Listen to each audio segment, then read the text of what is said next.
नमस्कार, न्यूज़ 24 हिमाचल में आपका स्वागत है। केंद्र सरकार द्वारा राज्यसभा में यह बताकर देशवासियों के जख्मों को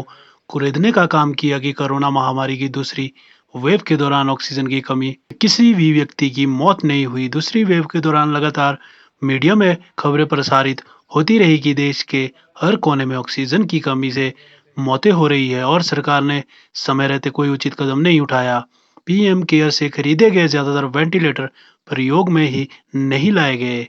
हिमाचल प्रदेश में भी कई जगह पर ऑक्सीजन उपलब्ध न होने की वजह से मौतों की खबर लगातार मीडिया में आती रही, खासकर नेरचौक मेडिकल कॉलेज से। ऑक्सीजन की कमी का सबसे बड़ा प्रमाण तो नेरचौक मेडिकल कॉलेज के ओटी डॉक्टर जीवानंद चौहान द्वारा मीडिया में दिए एक इंटरव्यू से मिलता है। रिटायर्ड न्यायाधीश और प्रशासनिक अफसरों, पत्रकारों व अन्य बुद्धिजीवियों को आगे आकर ऑक्सीजन से हुई मौतों की सच्चाई जनता के सामने लाने के लिए नागरिक आयोग का गठन कर जांच करनी चाहिए। Bureau report, news 24 Himachal, Shimla. ये बड़ा दुर्भाग्यपूर्ण है कि केंद्र सरकार के स्वास्थ्य मंत्री राज्यसभा में बयान दे रहे हैं कि कोविड-19 से किसी ऐसे मरीज की मृत्यु नहीं हुई कि जिसमें ऑक्सीजन उसको ज़रूरत थी और उसको ऑक्सीजन उपलब्ध नहीं हुई। हालांकि ऐसे बहुत सारे मामले मीडिया में लगातार आते रहे जब कोरोना इसकी सेकंड वेव थी और ऑक्सीजन की कमी की वजह से हजारों लाखों लोगों की मौतें हुई हैं। हिमाचल प्रदेश में ही सैकड़ों लोगों की मौतें हुई और नेरचौक मेडिकल कॉलेज के जो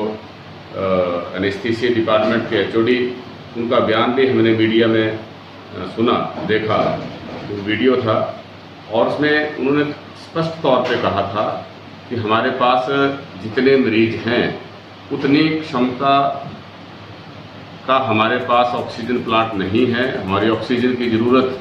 3000 लीटर पर मिनट से लेकर 4000 लीटर पर मिनट की है, जबकि हमारे पास जो मैक्सिमम उसकी ऑक्सीजन जो मैनीफोल्ड है उसकी ऑक्सीजन तैयार करने की जो क्षमता है वो 1500 लीटर पर मिनट है और इमरजेंसी के दौरान हम उसको थोड़ा सा उसको एक्सटेंड कर सकते हैं 1000 लीटर पर मिनट। और तो मैं समझता हूँ कि इस तरह की बहुत सारी जानकारियाँ लोग उपलब्ध कराएंगे जो मरीज हैं, जो इसका शिकार हो गए दुर्भाग्यपूर्ण, वो उनके परिवार के लोग या जो उनके साथ उनके देखभाल करने के लिए जो साथ में भी कई लोग जो थे वो कोविड केयर सेंटर के अंदर थे, उन्होंने भी ऐसे कई दृश्य अपनी आंखों से देखे और उन्होंने उसका हम लोगों के साथ भी जिक्र किया। तो ऐसे बहुत सारे मामले ध्यान में आएंगे, लेकिन गंभीर विषय ये है कि जब सरकार ही जो है वो इस पे लीपापोती करने की कोशिश में लगी है और जो एक बहुत दुर्भाग्यपूर्ण स्थिति से हमारा देश गुजरा, जिसमें हजारों लाखों लोगों की मौतें हुई, सरकार संवेदनशील होने की बजाय सरकार जो है वो इस तरह से आंकड़े पेश कर रही है कि जैसा कुछ हुआ ही नहीं। ये बहुत ही दुर्भाग्यपूर्ण है और आज हम सरकार से भी मांग नहीं कर सकते कि आप इसकी जांच कराएं, क्योंकि सरकार की कोई ऐसी संस्था बाकी नहीं रह गई है जिसमें स्पष्ट तौर पे राजनीतिक हस्तक्षेप के कारण उसकी जो एक स्वतंत्रता थी, जो एक ऑटोनॉमी थी, उसके ऊपर जो है चार चांद, जिसके ऊपर जो है वो उसको बट्टा लगा है, उसकी साख गिरी है। और जो पिछले कई दशकों के साथ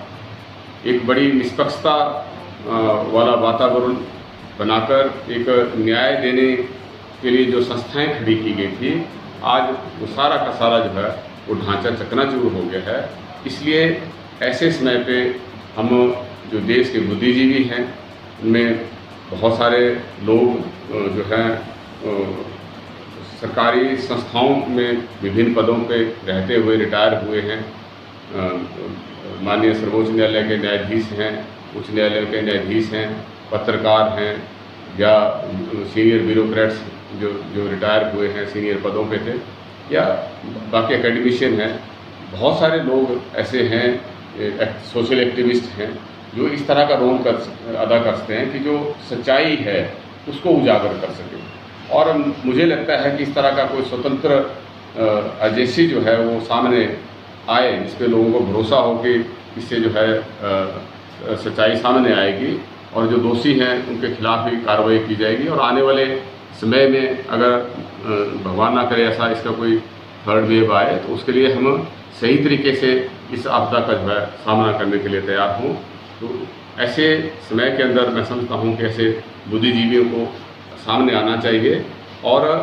एक सिटीजन कमीशन गठित कर नागरिक आयोग का गठन करें और उस आयोग से के तहत जो है सारे प्रकरण की जो है वो जांच करें।